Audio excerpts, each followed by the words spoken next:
আসসালামু আলাইকুম everyone, welcome back to my channel. আশা করি সবাই ভালো আছেন, সুস্থ আছেন। আমি আল্লাহর রহমতে ভালো আছি, সুস্থ আছি। তো এখানে আমি আমার বেডটাকে সুন্দর করে গুছিয়ে নিলাম সকালবেলা।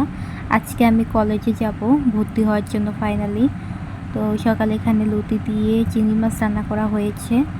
তো কলেজে যেহেতু যাব, কখন আসবো না আসবো, তো ভাত খেয়ে যাব বাসা থেকে। আজকে সকালের নাস্তায় কিছু বানানো হয়নি, তাই আর তো ভাত খেয়ে নিচ্ছি লতি আর চিংড়ি মাছ দিয়ে। লতি চিংড়ি আমার অনেক পছন্দের। আছে ইকরামণি প্রথম ঢাকায় বাইরে বের হবে, ঢাকায় এসে কখনো বাইরে বের হয় না সে।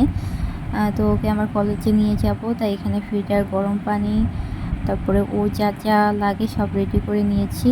তো এইসব করতে করতে প্রায় আমার 12টা বেজে গিয়েছে বাসা থেকে বের হতে হতে।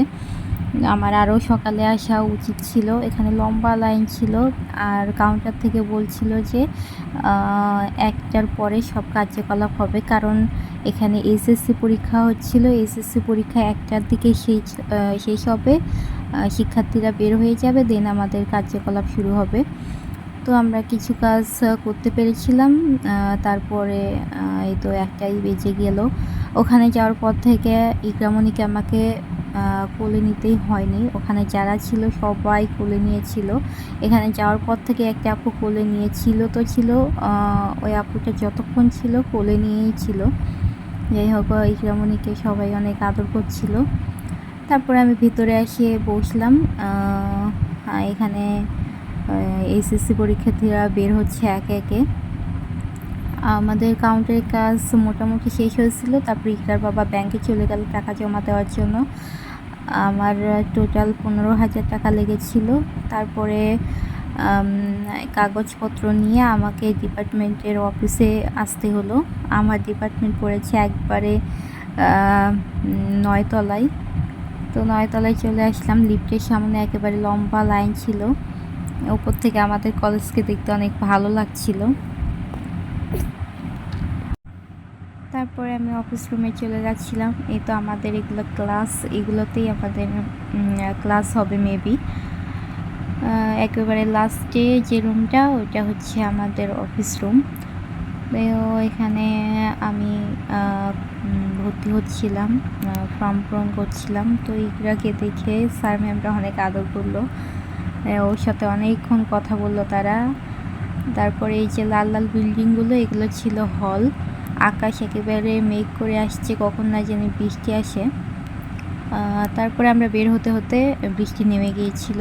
তো আমরা কলেজে অনেকক্ষণ ওয়েট করেছিলাম। তারপরে আমাদের ডিপার্টমেন্টের অনেকের সাথে আমার পরিচয় হলো। তাদের সাথে আগে যোগাযোগ করেছিলাম। ওরা বলল যে ইকরাকে যেহেতু নিয়ে আসছো, তো আমাদের সাথে দেখা করে যাও। আমরা আসছি ওর সাথে দেখা করার জন্য। তারপরে সবাই আসলো, আসার পরে ইকরাকে দেখলো। আমরা অনেকক্ষণ আড্ডা সাড্ডা দিলাম। দেন বৃষ্টি থামলে আমরা বাসায় চলে আসলাম। বৃষ্টির জন্য বাইরে কোথাও খেতেও পারিনি, একেবারে বাসায় চলে আসছি। বাসার নিচে যেহেতু বেকারি, তো বেকারি থেকে টুকটাক জিনিসপত্র নিয়ে আসলাম। এখানে চিকেন পরোটা ছিল, তারপরে আর কি ছিল, কেক ছিল। এগুলো একদম গরম গরম লাইভ বেকারি থেকে ওরা দেয়।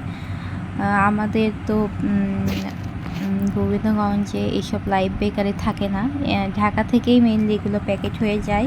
তো অনেক দিন পরে ওখান থেকে কেনা হয়, তাই আর তেমন টেস্ট পাওয়া যায় না। আর এগুলো লাইভ বেকারি হওয়ায় সাথে সাথে গরম গরম খাওয়া যায়, অনেক ভালো লাগে।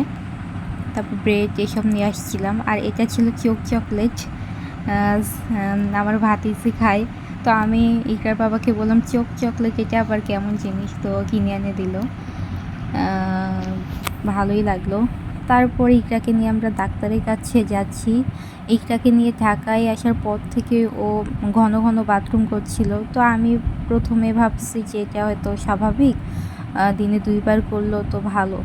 তারপরে থেকে আস্তে আস্তে বাড়তেই থাকলো, দিনে এখন 5-6বার বাথরুম করতেছে। তাই ওকে তাড়াতাড়ি ডাক্তারের কাছে নিয়ে আসলাম। ডাক্তার মেডিসিন দিল আর বললো যে পরের দিন আসতে। এখন পরের দিন যেতে হবে, এগুলো খাওয়ানোর পরে কেমন হয় পরের দিন দেখবে ডাক্তার। তো এখানে তো মেডিসিন খাওয়াচ্ছি ওকে।